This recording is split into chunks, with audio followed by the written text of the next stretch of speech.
De Saint Jean de la Croix, Cantique spirituel de l'âme, suite, 4e cantique.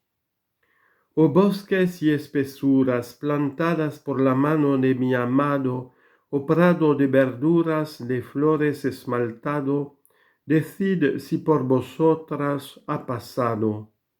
Traduction.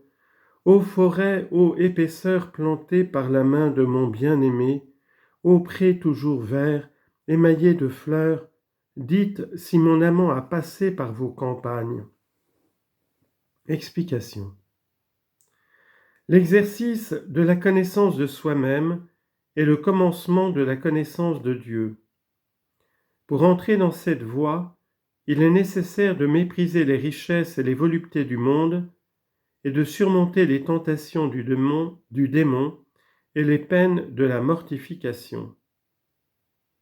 L'âme vient de dire qu'elle a eu assez de courage pour rompre tous ces obstacles.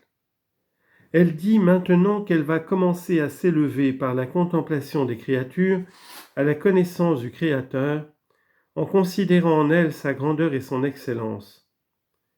Car la méditation des choses qui ont été faites dès la création du monde, dit saint Paul, rend visible ce qui est invisible en Dieu, sa puissance même et sa divinité.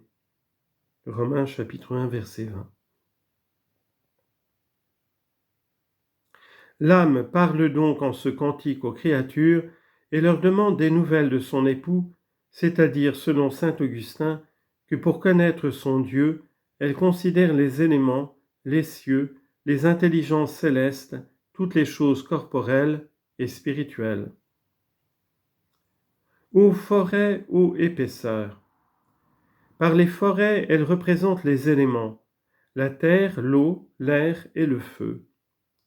Comme les forêts sont composées d'une agréable variété d'arbres fort épais, de même les éléments sont remplis d'un grand nombre de diverses créatures.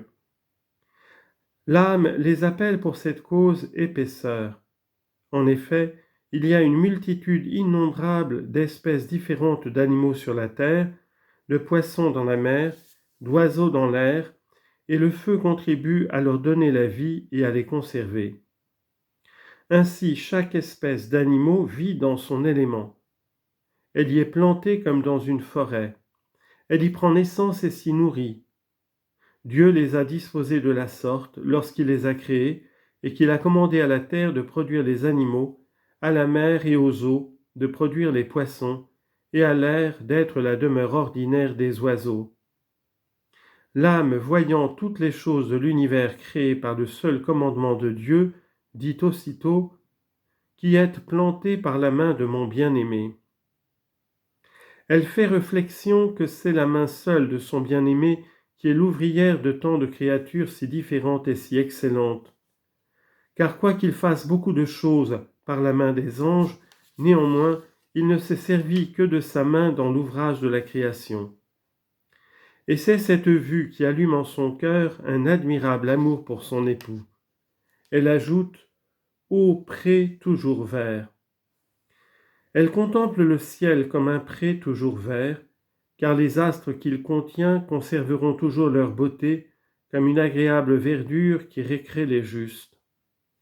L'Église même use du nom de verdure dans les prières qu'elle fait pour les fidèles, afin de donner quelque image sensible de la félicité céleste.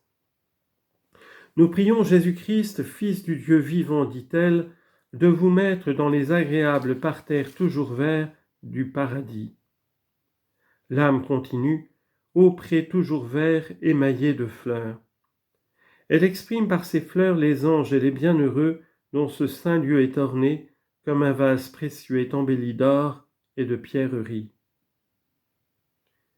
Dites si mon amant a passé par vos campagnes. Cette demande ne renferme que ce sens. Dites-moi quelle perfection le Créateur vous a donnée.